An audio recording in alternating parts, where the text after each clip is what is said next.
Ito mga DDS, huwag na kayong magtaka kung bakit sila palaging galit, palamura, masasama ang lumalabas sa kanilang bibig kasi sila masasamang tao. Pag masamang tao, masama ang sinasabi. Pag mabuting tao, siyempre, mabubuti yung maririnig mo sa bibig ng mga mabubuting tao. Wala pa akong narinig na mabuting tao nagsalita ng masasama. Mahilig nga magmura. Kaya pag ikaw ay mahilig magmura, magsalita ng masasama, magbanta, malinaw na isa ka kasing masamang tao. You see, yun ang nakakalungkot, yung mga masasamang tao, inahangaan. Bakit naman niya Mr. Marabilia sinahangaan? Kasi yung mga humahanga, mga masasama ding tao, pari-pariha sila. Yan o.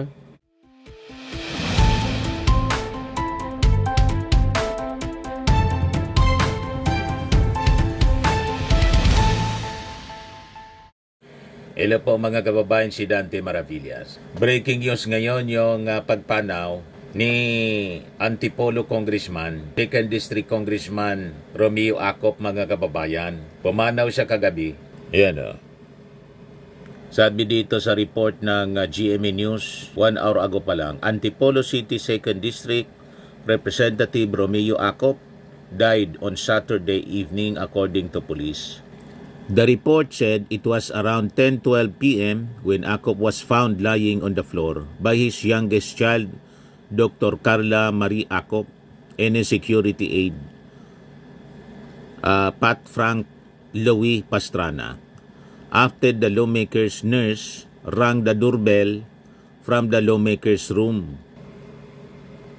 The 78-year-old Acop was rushed to the Assumption Hospital where despite efforts to revive the lawmaker was pronounced dead at 10:56 p.m. Yung cause of death ni Acop at yung kanyang lamay, yung wake niya po hindi pa man ina-announce.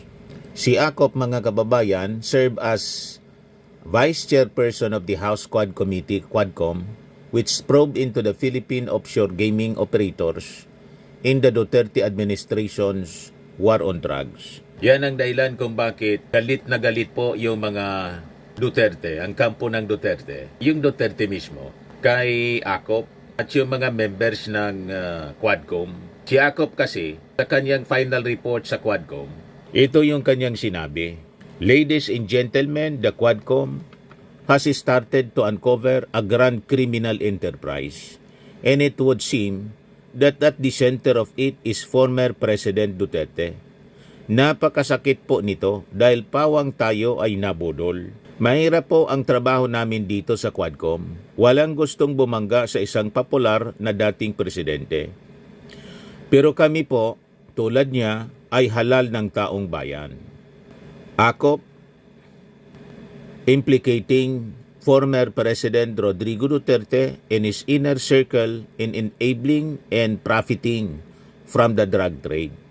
December 12, 2024. Yan ang rason mga kababayan kung bakit kahit sa kamatayan, ngayon, kagabi, ni Acop, matindi yung naging reaction ngayon ng mga DDS, influencers. Nagdiriwang sila mga kababayan. Yan mga post ng mga DDS influencer, sabi ni Dr. Richard Mata, grabe ka na, Cara David. Referring mga kababayan doon sa naging wish sa kanyang birthday ng journalist na si Cara David. Tinanong siya kung anong wish niya. Mamatay na sana niya lahat ng mga kurakot sa gobyerno. So sa tingin ng mga DDS, influencers, ang nag-iimbestiga sa corruption tulad ng baligtad nga po yung kanilang pananaw. Tulad ng Quadcom, corruption in crimes involving government officials, sa kanila, masama yon. Naimbestigahan yung mga ganon. So baligtad ang kanilang pananaw. Si Acop, ang tingin nila, isang kurakot. Kasi inimbestiga yung kanilang tatay. Tatay Digong. Yan grabe ka na, Cara David. Yan si Dr. Mata. Yung kumandidatong natalong senador ng PDP. Ito naman si John Abines, yung leader ng Maisog. Ang sabi niya, another corrupt congressman dead. Karma is working hard these days it seems. Nakita ninyo, mga kababayan, kung gaano ka kahalang ng kanilang mga kaluluwa. Hindi natin kayang gawin ang ganyan na ipagdiwang mo ang kamatayan ng isang tao. Sabihin pang ayaw mo sa kanya kasi kalaban mo sa politika. Or critic ng iniidolo mo na isang leader or siyang nagpapaimbestiga sa kanyang kamatayan, ganyan yung magiging reaksyon mo. Ito yung sinasabi na hindi na ito makatao talaga. This is un-Filipino. Ini-display ng pagiging napakahalang ng mga kaluluwa nitong mga taong ito. Di ba po? Yung namatay po si Yusek Cabral. Alam natin yung pagkakasala ni Yusek Cabral, pero hindi na tayo nagbabanggit ng tungkol sa kanyang pagkatao. So, tayo ang discussion natin nakafocus doon sa kanyang nalalaman bilang isang opisyal sa kalakaran ng DPWH. Di ba po? Pero tingnan ninyo, kung makareact ang mga DDS, talagang masasabi natin, tama yung Bible. Kung maitim, sabi sa Bible, kung maitim ang iyong puso talaga, yun ang lalabas sa iyong mga bibig, sa iyong bibig. Yan sabi sa Matthew 12:34-36. You brood of vipers, how can you speak good when you are evil? For out of the abundance of the heart, the mouth speaks. The good person out of his good treasure brings forth good. And evil person out of his evil treasure brings forth evil. I tell you, on the day of judgment, people will give account for every careless word they speak. So may naghihintay pala, mga kababayan, na pananagutan, accountability sa ating Panginoon. Ang mga taong ganyan, kasama kung magsalita. At ang tawag ng Bible sa mga uri ng taong ganito ay mga ulupong, vipers. Ayan malinaw yung sinasabi sa Bible, Matthew 12:34-36. Mas maganda sa Tagalog po, mas maintindihan natin. Lahi ng mga ulupong. Paano kayong makakapagsabi ng mabubuting bagay gayong kayo'y masasama? Kung ano ang nag-uumapaw sa puso ay isang sinasabi ng bibig. Mabuti ang sinasabi ng mabuting tao sapagkat puno ng kabutihan ang kanyang puso. Kita ninyo? So yung ating Pangulong Bongbong Marcos, wag na kayong magtaka kung bakit hindi siya nagsasalita ng mga masasama sa kapwa. Kahit inaalipusta siya ng mga DDS, ng pamilya ng mga Duterte, ni Sara Duterte. Kasi yung puso niya mabuti, so hindi mo siya mariringgan ng masasama. What about si Digong, si Sara, si Baste, ang kampo ng mga Duterte? Bakit masasama palagi ang lumalabas sa kanilang bibig? Napakalinaw po. Sila'y mga ulupong pala. Tawag yan, mga kababayan, ng Bible sa kanila, description. E tingnan ninyo mga DDS, ang sasama ng lumalabas sa kanilang mga bibig.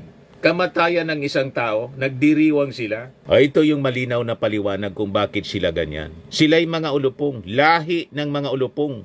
Kasi sabi dito, mabuti ang sinasabi ng mabuting tao sapagkat puno ng kabutihan ang kanyang puso. Masama ang sinasabi ng masamang tao sapagkat puno ng kasamaan ang kanyang puso. So ito mga DDS, wag na kayong magtaka kung bakit sila palaging galit, palamura, masasama ang lumalabas sa kanilang bibig kasi sila masasamang tao. Pag masamang tao, masama ang sinasabi. Pag mabuting tao, siyempre, mabubuti yung maririnig mo sa bibig ng mga mabubuting tao. Wala pa akong narinig na mabuting tao nagsalita ng masasama. Mahilig magmura. Kaya pag ikaw ay mahilig magmura, magsalita ng masasama, magbanta, malinaw na isa ka kasing masamang tao. You see, yun ang nakakalungkot, yung mga masasamang tao, inahangaan. Bakit naman niya Mr. Marabilla sinahangaan? Kasi yung mga humahanga, mga masasama ding tao, pari-pariha sila. Yan Masama ang sinasabi ng masamang tao sapagkat puno ng kasamaan ang kanyang puso. Tandaan ninyo, sa araw ng paghukom, pananagutan ng tao ang bawat walang kabuluhang salitang sinasabi niya. May accountability pala. Kaya itong mga nagsasalita ng masasama, sa pagpanaw ni Akop, Congressman Akop, may pananagutan pala sa paghuhukom sila. Nakita na ninyo? Sabi pa sa James 3:8, but no human being can tame the tongue. it is a restless evil full of deadly poison. Hindi niya mapapaamo ang kanyang dila. Ayan, ngunit walang nakakapagpaamo sa dila.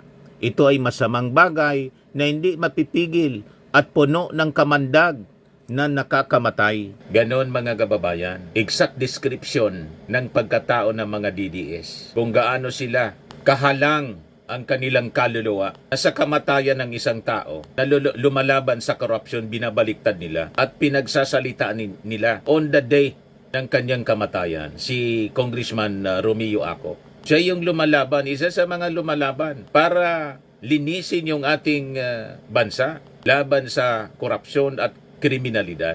Ikinakagalit nila mga kababayan. At natutuwa sila. Nagdiriwang sila sa kanyang kamatayan. Diba isang halang lang ang kaluluwa ang gagawa ng ganyan? Gumawa pa sila ng AI video. Ayan pakinggan ninyo yung ginawa na AI video ng Team Lasang. Hi, salamat. Taisti salamat. Umanaw na po ang isa sa Quadcom members Pinagtatawanan na si Romeo ko. Acop. Miorist in Hill po ay peace pala. Matindi pa. Hi, salamat. Taisti salamat. Umanaw Magawa na po mo ang yan isa sa kung Quadcom hindi alang members ang na iyong si kaluluwa. Romeo Acop. Miorist in Hill po ay peace pala.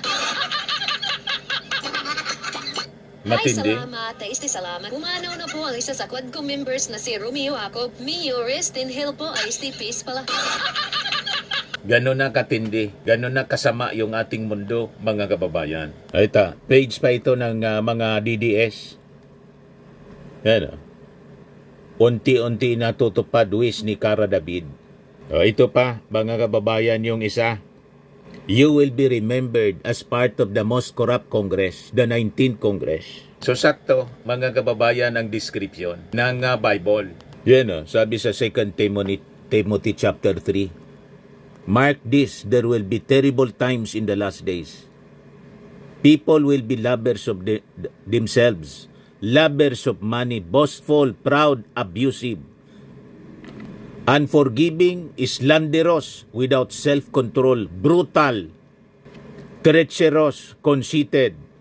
Di ba sakto, mga kababayan, ang description ng Bible? Kaya kaming mga believers po, hindi na nagtataka kung bakit yung mga DDS ganun katindi ang kanilang ugaling pusakal.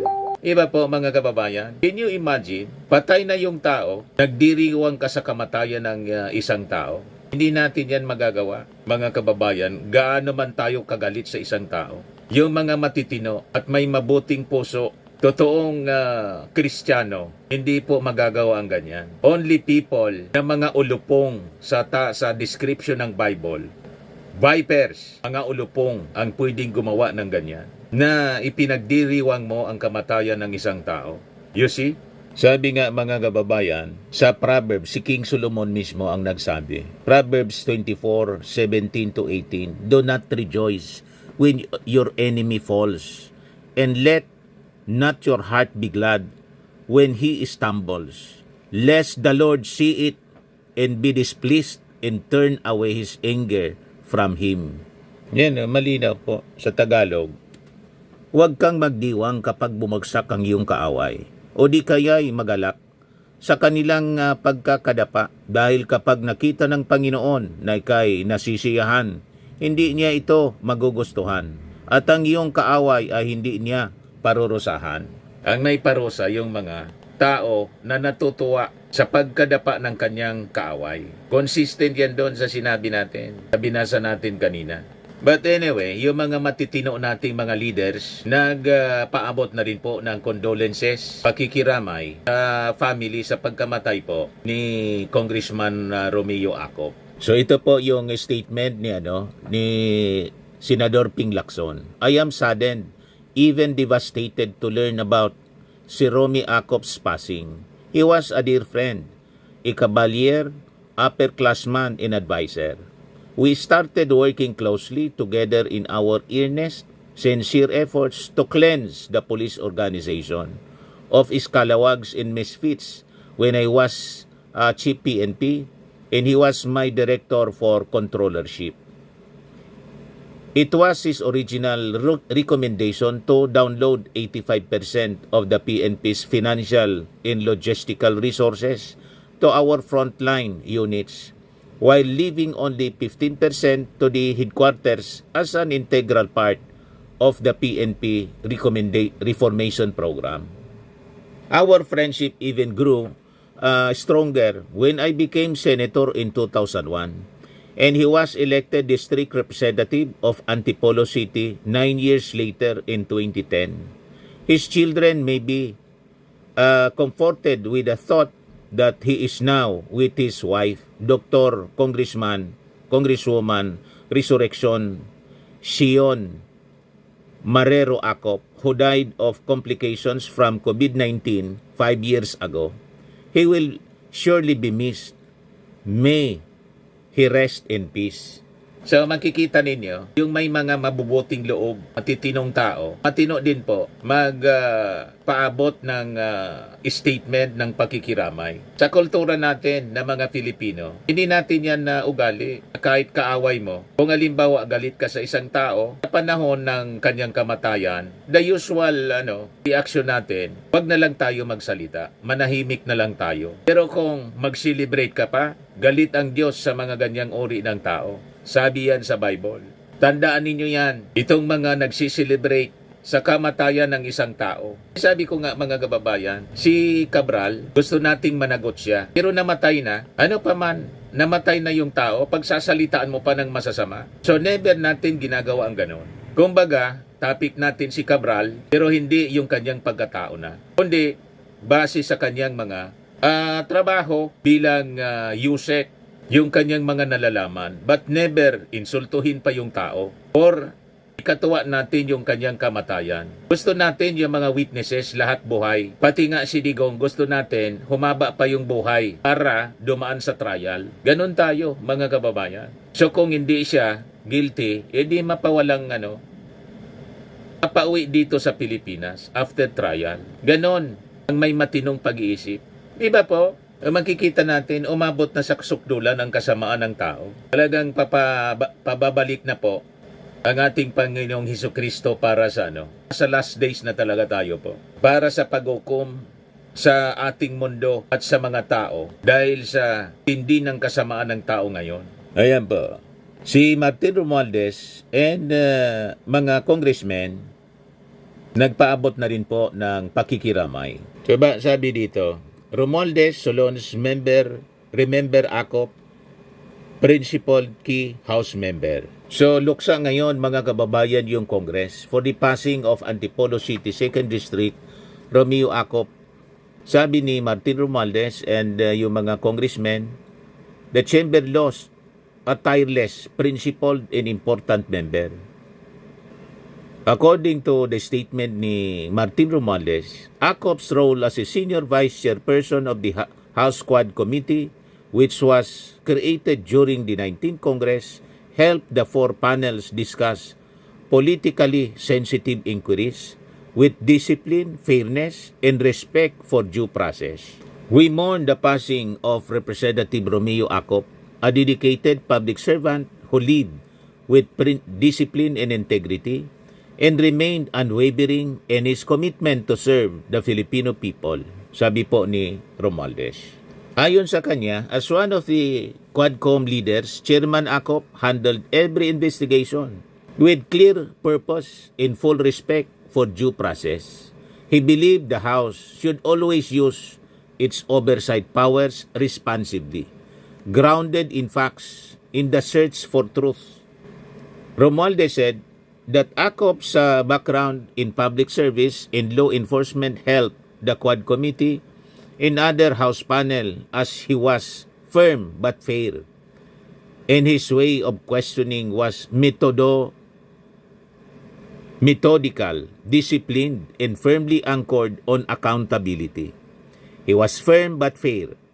He asked the hard questions, but always within the bounds of decency and institutional respect. Nakikita ninyo, walang binabastos. Hindi mga bastos yung mga members ng Quadcom, lalo na po si Acop. Sino ang bastos? Yung mga Duterte. Si Sara Duterte, binastos yung Congress. You see? Makikita ninyo ang pagkakaiba ng mga taong ito dito sa kampo ng mga Duterte. At ang kanyang mga supporters talagang mga halang ang kaluluwa. Sa kanyang kamatayan, nagsiselebrate sila. Walang matinong taong ganon, mga kababayan. So tama talaga ang description sa mga taong ganon. Description ng Bible, mga ulupong. You see? So sabi ni Martin, he never chased headlines. He showed up, did the work, and stayed true to the belief that public office is a public trust. Nagpalabas din ng statement, mga kababayan, si Congressman Adjong. Sabi ni Adjong, Akop's skills and attributes from his being a lawmaker, lawyer, and law enforcer helped the House conduct hearings better. He was also a lawyer who carried the law not merely as a profession but as a moral compass. This rare union of practitioner, investigator, and jurist shaped the kind of legislator he became. In Congress, he brought with him the precision of an investigator, the discipline of a law enforcement, and the wisdom of a seasoned legal mind.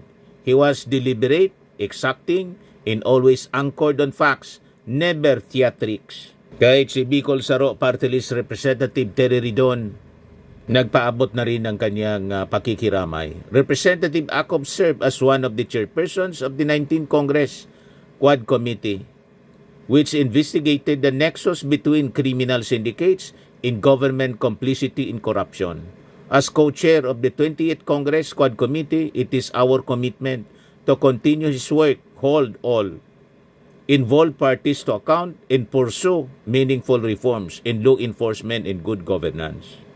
So one of the Acop's last public appearances was when he, Puno, and other NUP members announced their intention to file an ethics complaint against former NUP stalwart and Cavite 4th District Representative Francisco Kiko Barsaga for his conduct that was unbecoming of a lawmaker. Na nag-result po sa ethics complaint, mga kababayan, na nagresulta sa suspension for 60 days without salaries and other benefits kay Kiko Barsaga. Kaya yung mga DDS galit na galit kasi gusto nila yung mga masasama na gawain ng kanilang mga kaalyado. Wag lang sitahin ano ng mga pag-uugali nila, mga kababayan. Gusto nila gumawa lang sila ng mga masasama at wala dapat babangga sa kanila. Masyado silang mga entitled, mga kababayan. So yan lang po ang ating short video ngayon. Condolence to the family ni Congressman Acop. Kahit hindi natin personal silang kilala, pinapaabot natin yung salute and pakikiramay sa kanilang pagdadalamhati. Okay po, mga kababayan. So itong ating short video atid sa inyo nitong napakagandang product mula pong Australia. I am worldwide amazing pure organic barley powdered drink mix from Australia. Yung mga gusto po na mag-try at magnegosyo, pag-order nito, mag-message na lang po kayo sa amin, sa aking anak pong architect entrepreneur Maravillas. So lagi nating tatandaan sa buhay, you become what you believe. Ako po si Dante Maravillas. Bye-bye. God bless.